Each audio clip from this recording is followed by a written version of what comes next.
Hello there, it's me, RJB, and today we have the triumphant or the glorious return of the player Levi style, playing on the green map. This map is created by Yangshigi Sunyon himself, and it was created for the Clan League that he hosted, which was 2 vs 2 and 3 vs 3 for all the Korean fastest map clans. At least the most Gosu ones. It included players like Rabbit himself, Luckyback, Brain, Shin Style, which is probably the biggest name involved, and a lot of other smaller, but still very Gosu names within the 2 vs 2 and 3 vs 3 community on the Korean server. But today we have Levi Style and Yangshigi Sunyon, also known as Rabbit or Toki, going at it in a Terran versus Protoss. Levi on the Terran and Rabbit on the Protoss, of course, because, well, it's the only race left. And this is probably the most common matchup amongst all the Koreans. The second most common matchup probably being Protoss versus Protoss, and well, Protoss versus Zerg. Bottom line is, there's a lot of Protoss in the Korean 1 vs 1 scene, and it's kind of led to a lot of really brilliant Protoss build orders.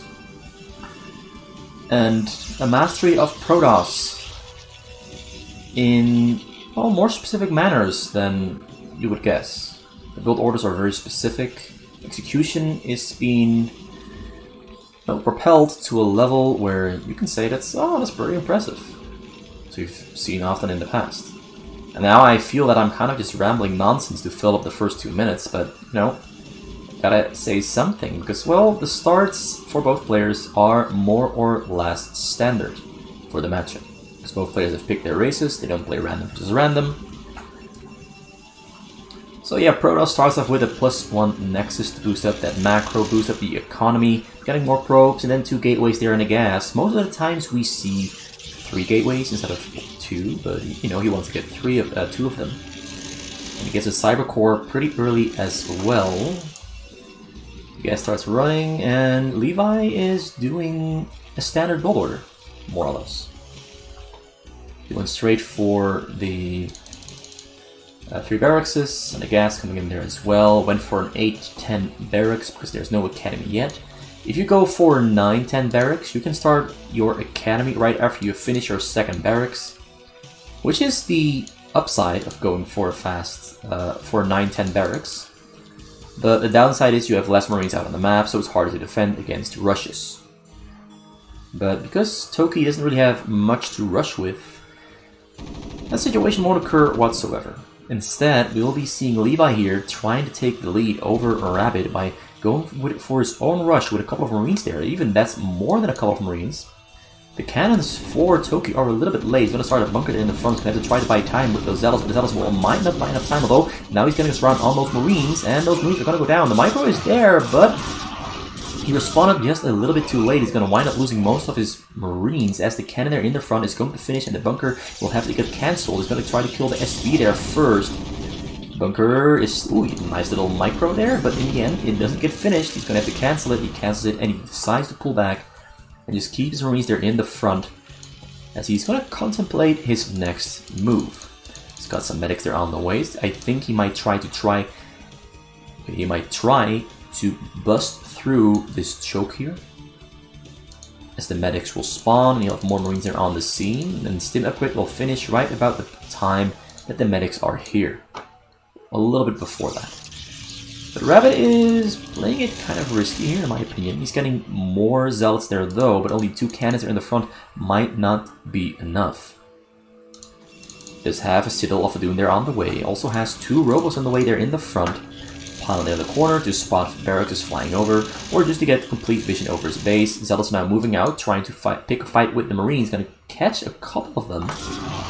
Catches 2, no, catches 1. The other one gets out by the skin of his teeth. And looks like Levi's gonna ball up his units along with those fire bats, and those fire bats are gonna... Rabbit knows what's up, so he pulls back. He knows that balled up Marines are not that awesome to fight into with only 6 Zealots. Also knows that there's medics probably in the mix. 4 of them in total, 2 fire bats, more fire bats on the way from the base, automatic there as well, and there's a command center there in the base for Levi. More cannons are being added on in a craze because he really needs those 2 extra cannons there to keep these units away. So those units might be able to break through, although the Zealot count is pretty high, and 2 Reavers have been queued up in the near future because he, well, hasn't yet. There's the 2 Reavers going to take down that gateway there first. He stims in, but actually it doesn't go as planned. He's mostly just attacking random stuff. If he takes down 1 cannon, the Zealots there are going to join the fight too, but first, drop the cannon. The 2 cannons up there are finishing. He's having trouble getting on top of them because his gateway there is in the way, which makes it hard to get on top and focus all the cannons at the same time. And the Zealots, of course, were blocking Marines and Firebats as well. So he didn't deal as much damage as he wanted to. The Zealots tanked a lot of damage, the cannons did a lot of damage on the Marines. In the end, he doesn't get through, but instead loses a lot of units. He's trying to take down that gateway as fast as he can to at least kill something.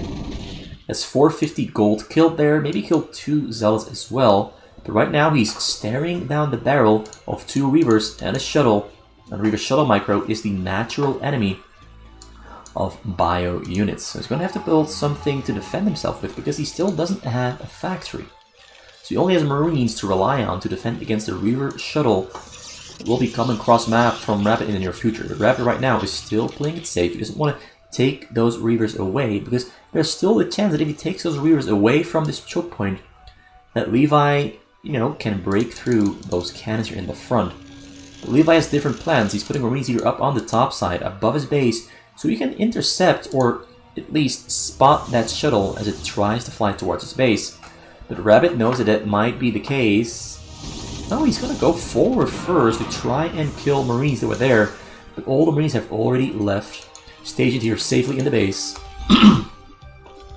Turret being built there in the front to detect Dark Templars, but also to make microing with a shuttle around this portion harder and more difficult.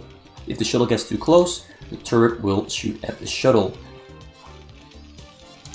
Which makes, you know, the Reaver Micro harder, because the Reaver Micro cannot happen within this vicinity. So my gut leads me to believe that Rabbit will go for drops straight into carriers, because that's why he built those pylons here so quick and early. Because he's gonna build 8 Stargates here. You can also see already has 1 of them, but that's just to escort drops into his enemy's base. Or you're getting air armor and getting shields as well. So the shield upgrade is 100% a confirmation that he's going for carriers after his drops. But he has to do some damage with those drops if he really wants to net some results. Drops going in from the bottom side there. There's nothing on the hill there for extended vision, and there's only a couple of Marines there ready to intercept. He knows it's coming though, because the longer the game goes on, the more evident a drop coming in very soon will become. It's gonna fly in over the bottom side. Flies in. Let's track that shuttle. Corsair there tanking the turrets. He's loading on the bottom corner instead of going in deeper. So he just wants to kill Marines and force those Marines into the fight. But Levi spotted this with his Marines there. So he knows another drop is coming, but at the moment he cannot engage on these Reavers. And the Reavers there, of course, can get microed with the shuttle. This is a very dangerous situation for Levi to be in. The Zealots are there to keep those Marines away. He's just going to kill depots while he's at it. Another drop there comes in from the top side. This one is going to be the real home run hitter. He's moving his Marines ready to intercept. Templars couldn't load because Corsair went down a little bit too quick, which resulted in the shuttle's death. But another one coming in there. Levi is going to snipe it. Once again, Templar does not unload. He is right on time. Just in the nick of time, he manages to keep the shuttle from unloading the Templar and losing his workers to the storm. And once again there, the same scenario. The shuttle with the Reaver goes down just a little bit too early, and Levi can now start licking his wounds and try to rebuild the supply depots that he lost, because he is somewhat supply stuck. And Rabbit is advancing into his next stage of tech. He's even pulling some of his probes cross-map to fill out the remaining gazers that he's put there. Because he's building his tech here, which means he cannot mine from this gas. So he's mining gas from another base because he needs 10 assimilators to finance the gas needs for those carriers. That's why he's doing this particular little setup here on the other side of the map. Another drop there loading up. He's got interceptor capacity finished or soon to be on the way. He's getting weapon upgrade for air as well. Level 1 armor has finished for his air shield as well. Level 2 shields are on the way already. No, he's getting... Oh, he misclicked on ground armor, so he cancelled it. There's the shields. I just managed to catch it. They didn't intend to catch it, but I just managed to catch it. So all the upgrades it needs for his carriers are on the way. Gets spotted out once again by an SCV. This time around is 2 drops once again. One coming in from the opening, wide open there. He's going to try to distract and draw those Marines away from the other set of shuttles as he goes in. There's one Templar in there. Templar manages to elope. Templar gets a storm off. The Templar misses the storm on most of the SCVs. He just killed about 7 of them though. Another one comes down from the bottom side there as well. Arrives on the scene this time around. He might get a great storm of all his SCVs and kills another 20, it appears. He killed about 20, I think. Maybe he killed about 20 because he went from 63 to 58, and now he's on 39. And I think 2 SCVs spawned there at the same time, so he killed about 27 there in total, which is a pretty significant hit there on Levi's economy. But Levi, having 3 command centers, will be able to recover somewhat quick, but he is currently lacking anti-carrier units. The carriers, though, are still gonna at least take another minute or so to finish, so he does have some time to get something up and running. He's no longer spending minerals on Marines, which really helps him with setting up anti-carrier units to at least defend himself with. But it's going to take a while before he has those units up and running and ready. Drop there on the bottom side. 3 Templars, 1 Zealot. This drop might not make it in all the way though, because there's 4 turrets there. He knows he's relocating. He's going to go for this wide open area or wide open space here. Or maybe he's not. I'm not sure what he's doing here. He's just gonna fly away back to base. Well, he's got plans, that's for sure. He's got plans, but I'm not sure what his plans are. Zealot there is clearing out the Marines that are on the side, but he missed this one. I think he's gonna try to clear out the SCV as well with that Zealot as he spots it out. Another drop there leaving the base. He's once again going for a double drop at the same time to draw units to a specific area in the base. So you can fly his other shuttle in without units intercepting it. At least that's what I believe. So upgrades on the way there for ground. He's getting mech weapon, mech armor. 1 drop comes in, but the shuttle is lagging behind by a little bit, so he's kind of deciding to turn around and flee with tail between its legs, but it dies as well. Another drop there coming from the top side though. This one's gonna make it in all the way. Marines are moving, ready to intercept. He kills 1 shuttle, but there's another shuttle there on the scene. Shuttle, Templar unloads. Templar gets a storm. The Templar misses everything that... Well, yeah, he misses everything.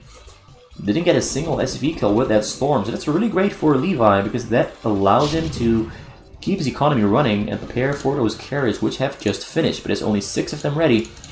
More of them are on the way though. I spot at least another 7 there on the way in production, so it's going to be 13 carriers there in total for Levi to fight into, and there's, currently speaking, nothing that he can throw at those carriers yet. He's getting Valkyries there though, because he has the armories, he's getting ship upgrades as well, weapon and armor. He's not really building anything from his factories, maybe some tanks, but he's mostly spending his minerals on getting those Valkyries, which are the best anti-carrier defense in my opinion. We should just put him on hold position somewhere outside of the carrier range itself. And then the interceptors will take fire from the Valkyries from a safe distance. And the Valkyries were able to damage them quite heavily. And whenever the interceptors return to the carrier takes AoE damage. It's pretty nifty, pretty cool stuff. Another drop there comes in, but it's empty, just opening up supply space. He's got Corsairs there as well to fight against raids or against Valkyries if the Valkyries do stack up on each other, which is a very common thing. People don't really put effort into spreading out those Valkyries. I like to put them like 1 here, 1 here, 1 here, 1 here, just spreading them out so they don't stack up for stasis or for Corsairs. But the Corsairs can go in because there's a lot of turrets there and Marines as well, and the Marines would absolutely melt those Corsairs if those Corsairs do decide to commit on those Valkyries. Which in combination with the Valkyrie AoE, we'll just take it now very quick. So the upgraded Marines are doing a great job taking down those interceptors, and Toki's gonna need a little bit more than this. A couple more carriers, a couple more of something to fight against that mass Marine here. Marines are not to be underestimated. They really do tear through those interceptors at rapid lightning speeds. But Corsairs are coming in, Marines are not responding in time. Valkyries are running away just in time there though, which means the Corsairs are overcommitting, but they're getting all their damage down on the Valkyries, and the Valkyries not getting much damage returned on those Corsairs, and the Corsairs take down all the Valkyries, and that's no air defense left, but he still has the Marine, and most of the interceptors have gone down, so the Marines are going to be the savior for today. It's going to take a while for Levi to rebuild and replace his Valkyries. which, theoretically speaking, should give Toki a little bit of time to create a hole here on the side by killing those turrets. But the Marines are simply too strong. And I'm kind of wondering if Levi is regretting lifting up his barracks so early, because these cheap Marines are really sealing the deal and keeping Toki back for now. There's more carriers arriving on the scene. He's got 13 of them there. It's going to be more difficult as time goes on for those Marines to fight into those carriers, and the carriers will... The Valkyries there in the back, though, are really helping out. So the combination of Valkyrie AoE damage, reducing the HP of those interceptors, but first the drop comes in there, it sneaks through. Levi didn't see it. Levi saw it. He's pulling his SCVs away from the minerals. The Templar got one shot as it unloaded. I didn't even see it. That's how quick the Templar went down. But still, this opening here on the top is a real problem for Levi. He doesn't have much buildings. He's getting a lot of factories there, though, to start building Goliaths, I assume.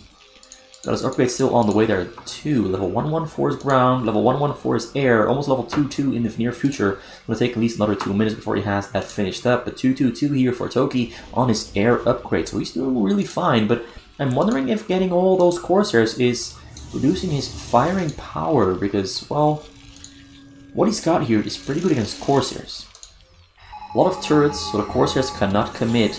A lot of interceptors there, though, but interceptors are going to go down very quick once again, because there's a lot of turrets, a lot of Marines, a lot of Valkyries there as well, and this fight is not going to go well for Toki, as the Corsairs are coming in, but the Corsairs are going to go down. The Corsairs are not getting focused at all, but now the Valkyries are focusing on the Corsairs. Who's going to win this fight? Marines and Valkyries, or Corsairs? Who's going to win the exchange? Looks like all the Valkyries have gone down, but a drop comes in there at the same time as well, using the interceptor as a distraction. Once again, pulls his SCVs away to safety. Storm comes down, Storm misses. One Storm hits a little bit though, but kills nothing significant. Oh, he got about 5 or 6 there in the end though. But this rinse and repeat method of Toki is, at the moment, not really getting the results he wanted, and Levi is getting bigger and stronger and more resilient. His ability to fight back against those carriers is increasing, but the carriers are also doing quite well.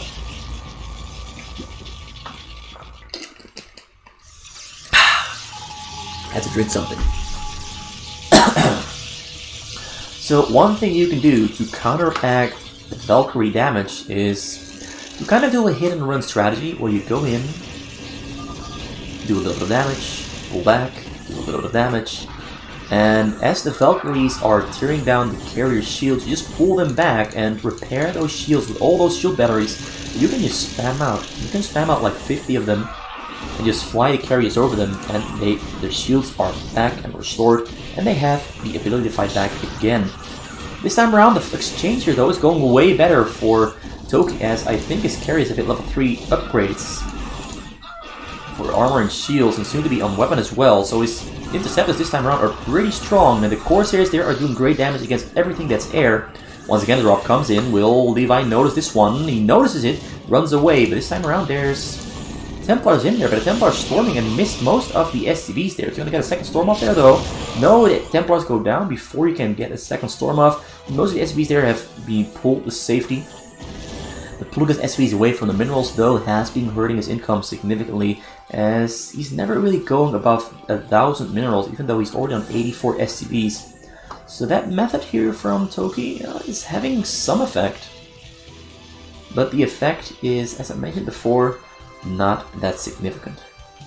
Rabbitoh has been doing a great job building the map. His base is, kind of bare bones, but he's got enough cannons around his Nexus to keep his Nexus alive. A lot of Corsairs once again being put into the fight here. And yeah, once again, he's failing to put a dent. Although you could call this a dent. Now see, he's gained some ground. Not a lot. But Levi's base has shrunk by, I think, about 5%, maybe 10%. So it's something. The turret line has been pushed back consistently, but more turrets are being thrown down, but another drop has been being prepared. He's got 2 Templars, 1 Zealot. He's going in with the carriers first, ready to take away the focus from the turrets and the Valkyries and to distract Levi. Corsairs are coming in at the same time, and the shuttles are moving in now as well. Let's look at the shuttles, because that's the real focus here today. He's arriving on the scene. SCVs are pulling away. He's got 2 storms there as well. Misses both storms. No, he kills kills about 25 SCVs. That's a lot more than Levi would have wanted, but honestly, Levi already has, I wanted to say a lot of air defense, but he lost all the Valkyries, losing all the Goliaths as well. The carriers are still pretty healthy, still alive. Level 2-2 upgrades on the mech there, not doing much. The Goliaths melting like butter in a hot summer sun. On a hot summer day, that's what I meant to say. But, well, I think this is over. I think this is over. Not a lot of minerals in the bank for Levi. Does have just enough to produce anti-air. But the Corsairs that are coming in, ready to take down those Valkyries as they spawn, but the Valkyries come out on top with the support of the Goliaths. Yeah, you're just gonna have to do another hit, another run by. Also building a lot of stuff on the middle here, a lot of cannons there as a buffer. Got gateways there as well, so you can tech switch into Zealots and Dragoons the moment his carriers go down, or the moment he feels he doesn't need the carriers anymore. And in that scenario, Levi will be stuck with mostly anti-air units and not a lot of tanks.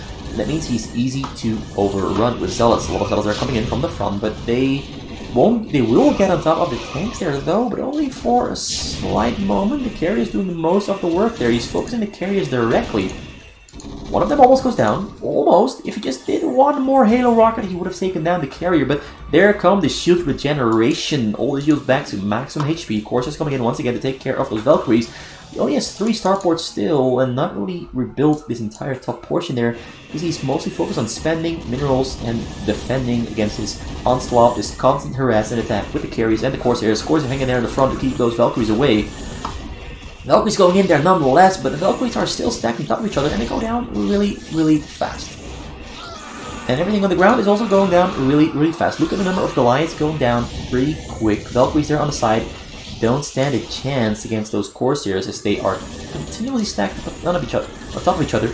Carriers there, some of them have gone down. He's focusing down the carriers to quite some success, but he's calling the GG. He's calling the GG here because, yeah, as I mentioned before, he's got nothing left to defend with.